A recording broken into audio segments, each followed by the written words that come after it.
Welcome to Manager Tools. Today's show, Professional Subordination, Part 1. Here we go.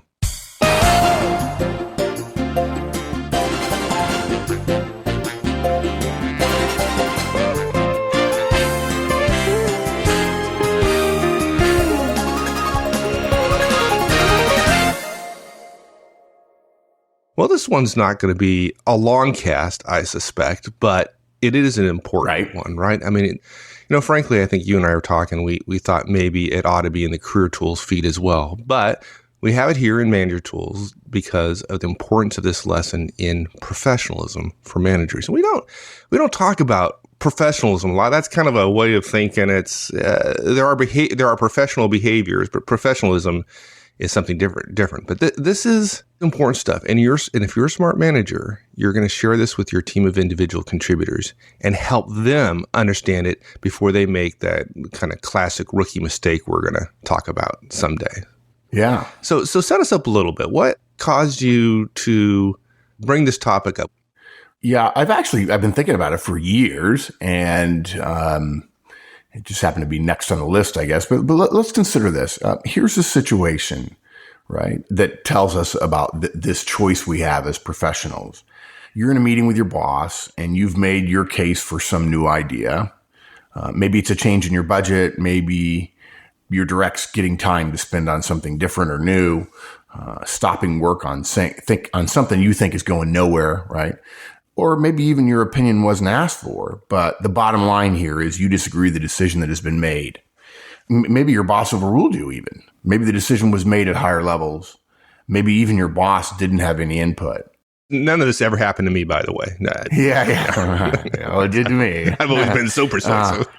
Or, look, you made your case and you're lost. Regardless, a decision has been made. You're obligated as part of the organization to act on it in some way. Your division has a piece of the activity going forward, and you disagree with the decision. Right. Okay. Now, some people would argue, I think, that it's different if you didn't have any say as opposed to if you had a say. So if you're one of those people who feels like it's a more powerful or a more dramatic situation, if you recommended X and Y was chosen, fine. Our recommendations absolutely apply, but they also apply even if you didn't recommend X and you didn't have any say. It doesn't matter.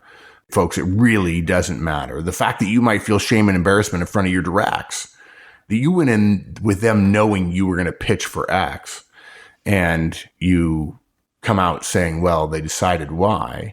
The fact that you might feel bad about that or that they know more than, oh, by the way, we have to do this now, doesn't make any difference to the professionalism argument. The question we have here is, what is the professional response to a situation where you're asked to enact a decision you disagree with? And as Mike said, it's a little bit more valuable as a manager. This applies to any individual contributor, but applies more to a manager simply because you have a greater impact on more people than most individual contributors do. And you have a special obligation as a manager we're going to share as well.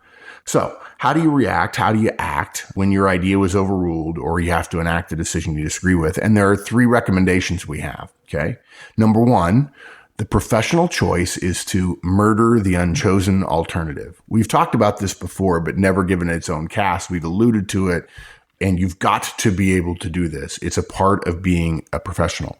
The second thing is you've got to remember that managers always communicate for the firm. You're never communicating for yourself as a manager, even though you think you might be. You're still speaking with the power of a manager. As we've said before, your directs don't see you as a nice person. They see you as a boss first, and then you may in fact be a nice person, but they see you first as a person with a red sign in your forehead. And you never lose that with your directs. And you can't switch from one to the other. Yeah, and that's that special responsibility that you were talking about that managers have, right? Exactly. Yeah. Exactly. That you have to communicate, and you have to communicate as if you agreed with it. To believe, as I said before on the air, is to act as if. You don't get to say things, but let everybody know you don't agree. That is unprofessional. You have to say it as if you agree with it. Even if you think your directs won't believe you, you have to act as if you believe it. And then, by the way, the last thing we want to say is there are exceptions to this for cases that involve unethical behavior. They're very rare. Some people try to drive a truck through the loophole, and you can't, or if you do, it's really, well, it's unethical. But we'll talk about ethical concerns at the end of the cast. Good. Okay, so you said professionals, quote, murder their unchosen alternative, unquote. Well, before we get into the underpinnings of that, let's be clear. What do you mean by that? Yeah. Murdering the unchosen alternative means that while we can and should make a case, if we're asked, right, while we can and should make our case for a given course of action, or we can or should have an opinion or suggest an idea, folks, once a decision has been made, all other previous ideas are considered moot and no action is taken towards them, period. Okay? Whether you were a supporter of the path that was taken or whether you were a supporter of a different path, it doesn't matter.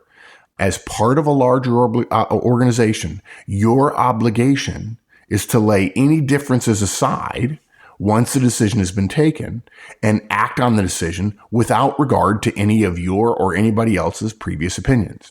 Okay? You don't get to whine and complain. You don't get to privately grouse. You don't get to grouse to your peers. You don't get to complain to your boss. You certainly don't get to do any of those things to your directs. Grousing, complaining, moaning, there are more colorful words. We won't use them. Commiserating over a loss, if you will. I wanted X and Y was the one that was chosen, so therefore X lost, right? Commiserating over a loss as opposed to planning a course of action is wasteful, okay? If Mike's my boss and Mike says, okay, we're going to look at 3 different options, X, Y, and Z. Mark, you tell us why you want X, and somebody else is going to tell us why he wants Z, and somebody else is going to tell us why she wants Z. And we end up choosing Y. I don't get to go around saying, well, I wanted X. And, when Mike says, okay, we're going to do Y, I think Y is the best choice. Sorry, Mark. Sorry, Terry, but we're going to do Y. Bob's got the best idea. And so that's the one we're going to use. I don't get to sit around and complain. Okay. And every minute I sit around complaining is a minute I'm not doing what I'm supposed to do, which is actioning the decision. Right? Wouldn't it tick you off if your idea won and somebody else said, I don't really want to implement that, so I'm going to drag my feet, when in fact your plan relied on other people to behave professionally? In fact, we just assume that when it's our idea that wins, that everyone else is going to action it with as much energy, with as much forcefulness, with as much positiveness as we would. And the fact that people argue with us about this point proves that that's not so. If your idea is the one that wins, somebody else is going to complain about it. And they're confused about why it's okay to complain, but it doesn't matter. It's wrong to complain. Look, if you do this to your directs, right?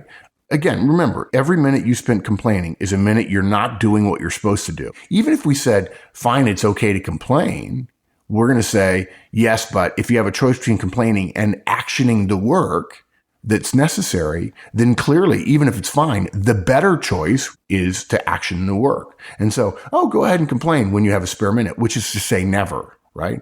And we're telling you it's not okay to complain because, in part, you're supposed to be doing something other than that, which is actioning the work. And if you have time to sit around and complain for half an hour, apparently everybody's being untruthful with us when they say, I'm so busy, I don't have time to do anything but just barely get through my work, right? That's what everybody tells us all the time. Swamp, swamp, swamp, swamp. Okay. But look, to your directs, it absolutely can be seen as setting yourself apart from the organization when we complain about our personal reservations about a particular plan, because we're supposed to be the organization, and the organization, in this case, your boss, but he or she is the organization. The organization has made a decision, right? Yeah. Look, and when we set ourselves apart from the organization by having a personal opinion about something, that's deleterious to us. It's not good for them, right? It creates a logical problem for them. Yeah, well, it's organizational cognitive dissonance, right? It's holding two opposing or conflicting ideas simultaneously. Let me tell you, Drex, how bad this decision is. Oh, and by the way, since I speak for the organization, we got to do this anyway. So wait, but the organization is saying it's bad, but we're going to do it? That doesn't make any sense. Exactly. And I think there are people listening and say, wait a minute, the organization didn't say it was bad.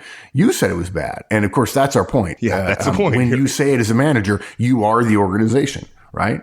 And so the next time somebody on your team says, this organization does stupid things all the time about one of your ideas, you could say, no, it doesn't. You say, yeah, it does. Yesterday, you were saying this is stupid, but we're going to have to go ahead and do it. So therefore, this organization does stupid things all the time. Yeah. And the next time you have a decision to act upon, whether it's your decision and nobody else has any input at all, or whether it's somebody else's, you can safely assume that it's okay for your directs to grouse and complain about it, right? If you complain, if you don't take the professional path, it sets a precedent of post-decision disagreement, which others can apply to your decisions. And look, folks, believe it or not, the lower we are on the hierarchy, the less time we have for anything other than action following a decision. And hopefully many of you have listened to our cast about essentially retelling Peter Drucker's point of view that a decision is just a choice until it's followed up with plans and activity, right? It's not the choosing that matters. A choice is made into a decision when we actually act upon it. So deciding something might make you feel good, but it's unimportant unless there's action that's taken after it. And the action is what's important. So if you make a decision, or if somebody else makes a decision, and then the action is feeble afterwards because there's a lot of disagreement, then that's poor professional organizational leadership. Simple as that. And here's something else that I think is important. I think a lot of people don't get this. Murdering the unchosen alternative, believe it or not, allows the two things everybody says they want, which are diversity of thought or expression, as well as unity of purpose. Okay. Look, people say, oh, yeah, we want to have an open discussion. And then people say, yeah, but unfortunately the open discussion means a lot of people have different ideas and only one idea gets implemented. And then we have a lot of grousing and complaining. Well, okay. Yeah, that's true. So what you're telling me is you have people with good ideas who aren't behaving professionally. They don't realize that you can do both. It's just a behavioral choice. It's a behavioral choice to say, I wanted X, I got Y, unfortunately, and now I'm going to implement Y as if I loved it to death. And you say, well, gee, that's hard. Yeah, it's exactly right. It's hard. That's why we call it professionalism, right? Professionals do what they're supposed to do when they're supposed to do it, whether they want to or not, without debate. Simple. And if you think that you can't support somebody else's decision, you need to get out of a large organization and do only those things that you want to do, which is to say, be an individual contributor in your own organization, right? By definition, being a part of organization means there are going to be times when you have to do stuff that you don't find as effective as your own idea. If that's you, then you need to get out of large organizations because it's going to happen. Now, if you're saying to yourself, well, I like the pay, I like the benefits, but I've just sort of been soft pedaling this and I just kind of, those things that I don't really agree with, I kind of don't really spend a lot of time on and I spend time on my own stuff. I got to tell you something. You wouldn't want to say that to a professional boss because they'll fire you.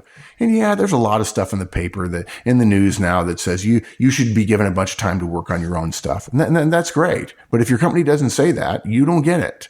And you're not at liberty to go do what you want to do. Doesn't your way of thinking create an atmosphere where there's lack of diversity of thought and expression? I mean, doesn't this create an environment where everybody's just moving in lockstep with each other and not necessarily getting the best decisions? No, these are two different activities. One is fighting for an idea. Two is implementing that idea, whatever it might be. They're two separate behaviors. They're driven by different things. If you can, let me put it this way, if you can only fight and act on things that you believed in advance, you need to get out of the large organization world, right? I mean, you look up at executives and you say what you call politics, they call collaboration, right? Despite what a lot of people assume, the best leadership teams are not in lockstep all the time. Mike, haven't you and I talked about before about what it was like when we were lieutenants in the Army and working in 7th, the 8th Artillery in Hawaii with Colonel Texera, and how we had knockdown drag out fights and then everybody agreed. And then the colonel said, okay, we're going to do X. And then we all went out and implemented X. It was exciting. It was energetic to say the least. There were threats and it was heated voices and everything else. Lieutenants arguing with captains and captains arguing with colonels. And, absolutely. And I don't think that's people's widely held view of how military discussions go, but it happens. But once you walk out of that conference room and the decision has been made, then we're all in lockstep, right? You're right. And that's the point. There's tons of rigorous debate, right? There's almost knockdown, drag out fights. But once a decision is made, we murder the unchosen alternatives and move on as if our decision is the only possible choice. Yeah, it might appear, right, that all these leadership teams have a total unity in their lockstep because they're not seen as disagreeing in public. And you think, gee, you must have to drink the Kool-Aid to be on that leadership team. No. Deciding to support an idea is different from touting your idea before the decision is made. Decisions are important things. I heard somebody say the other day, facts are stubborn things. Well, decisions are important things. Okay. Decisions meaning a choice and an activity after it. And that decision, that moment of decision where we start planning our actions based on the choice, that's a line that says, okay, the effective behavior here is different. I've used this example before. It's kind of a silly example, but I can be energetic and enthusiastic and fun and outgoing and everything else. But when I walk into church, I tend to be a heck of a lot calmer. And the dividing line is walking into church on Sunday morning.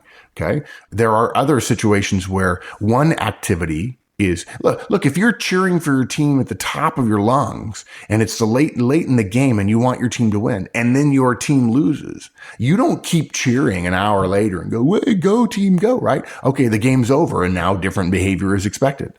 And the fact that you really still like your idea when another idea is chosen doesn't matter. We respect it. We understand it. And that's a good thing. And what is it Fitzgerald said? That the true sign of a mind of genius is one who can hold two opposing ideas in their mind at the same time. That's a terrible misquote. But basically, you have to be willing to see how your idea was the best until someone else decided. And then you have to professionally subordinate yourself to the decision of the organization.